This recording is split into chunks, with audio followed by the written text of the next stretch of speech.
Before I met Mr. Schoaf, I used to cross my fingers and say, I sure hope things will change. I was hoping the government would change and the tax structure would change and that my boss would change and pay me more money.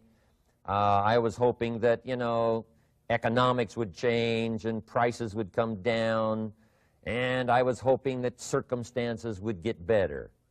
And then I discovered from my teacher that those things are going to continue the same. In fact, all of those things that happen to us is kind of like the wind that blows. And the wind blows on us all. In fact, in America especially, the last 6,500 years of recorded history, we've got probably the most favorable wind that's ever blown. Economics and circumstances, living in a free country, democracy and freedom, an excellent economy. Sure, we struggle at times, but compared to the rest of the world in the last 6,500 years, we've got the best wind ever. But if you just let the wind blow, I'm telling you, it won't take you where you want to go.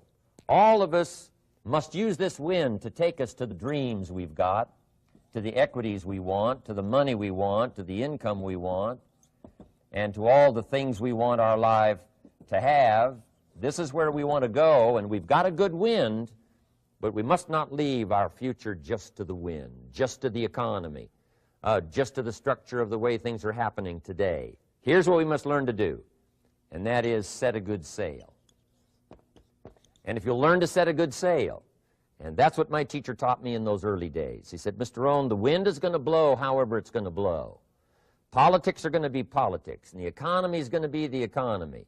And however it turns out, that's the way it's going to be. What you must learn to do is not to wish for a better wind. That's naive. The key is to wish for the wisdom and the skills and the learning so that you can set a better sail. And so that's what I did at age 25. I went to work not on the economy. I went to work not on the community. I didn't go to work to try to change the government. I didn't go to work to try to change my boss or the company. I didn't go to work to try to change circumstances. I went to work to try to change myself. And I picked up that promise my teacher shared with me, that if I would change, my income would change. If I would change, my bank account would change. If I would change, my future would change. And sure enough, his promise came true for me. The first 6 years of my economic life, I wound up broke. Those pennies in my pocket, nothing in the bank, behind on my promises. The second 6 years of my economic life, I wound up rich. But interestingly enough, the second 6 years of my economic life, the government was about the same and the economy was about the same. You know, the companies were about the same. What they paid was the same. Circumstances around me were the same. You know, my negative relatives were the same. But I was not the same. That's how my life changed. And that's how things started working for me, changing my life all those years ago. Here's the best lesson I can give you on economics. It's very simple. We get paid for bringing value to the marketplace. That's about as simple as I can put economics. We get paid for bringing value to the marketplace. Now, it takes time to bring value to the marketplace. However, we do not get paid for time. So we cross that out. Mistakenly, the man says, I'm making about $20 for an hour. Not true. If that was true, you could just stay home, right, and have him send your money. So that's not true. We don't get paid for time. We get paid for value brought to the marketplace. Now, since that's true, here's one of the key questions of my talk to you today. Is it possible to become twice as valuable to the marketplace and make twice as much money in the same time? Is that possible? The answer is yes. Could you become 3 times as valuable as you might be right now to the marketplace and make 3 times as much money in the same time? And the answer is yes. 5 times, 10 times? Of course. America is unique. It's a ladder to climb. It starts down here, let's say, at $5 an hour, and it keeps going up. Top income last year, $80 million. The guy who runs Coca-Cola. Now, that's a heck of a ladder. That's why everybody wants to come here, right? The boat people are not headed for Vietnam. People haven't plotted and schemed for 50 years saying if I could just get to Poland, everything would be okay. Not true. Everybody wants to come to America. And the reason is because we've got the best wind ever blowing in our favor. We've got the best economic opportunity anybody's had in 6,500 years. And all you have to do is understand it and take advantage of it. Now, there's some key questions to ask here. Why would the marketplace pay someone only $5 an hour? Very simple answer. They're not very valuable to the marketplace. Now, we must underline to the marketplace.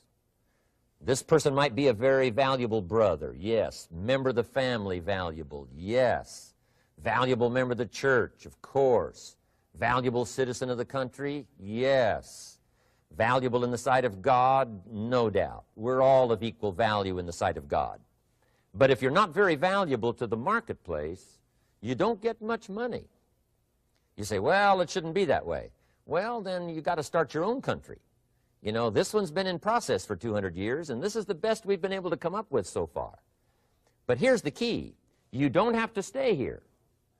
Now, there was a big debate in Congress last year that this $5 was not enough, should be 6, should be 6, should be 6.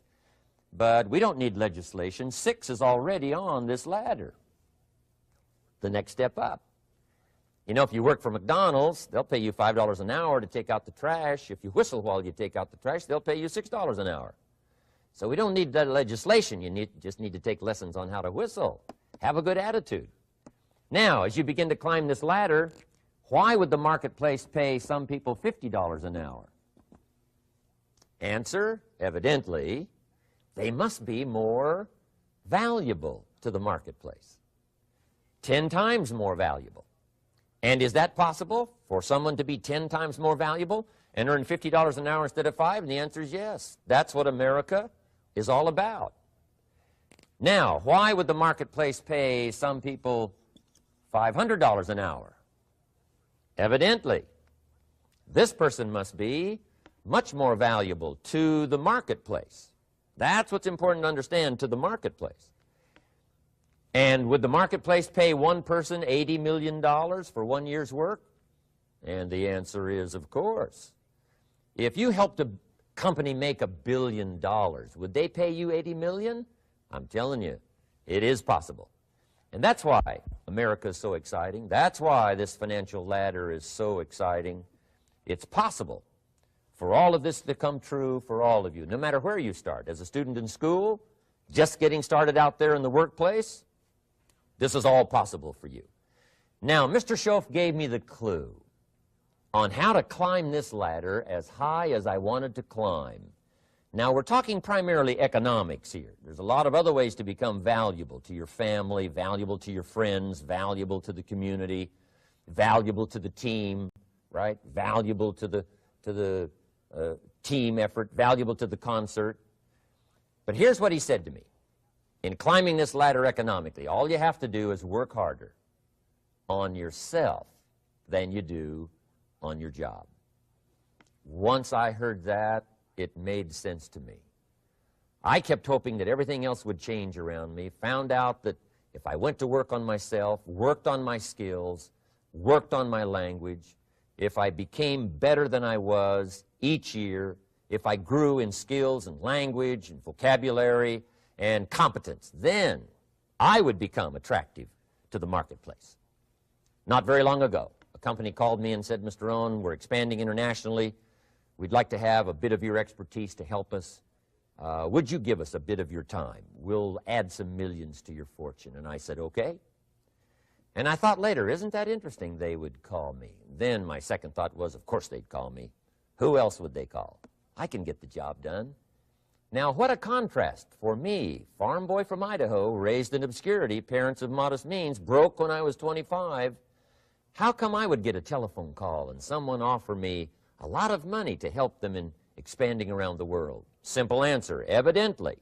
Something happened to me between age 25 and where I am today. And I can tell you where it all started. From my teacher, Mr. Schoaf, who said to me, we don't have to change what's going on out there. That's the wind that's blowing.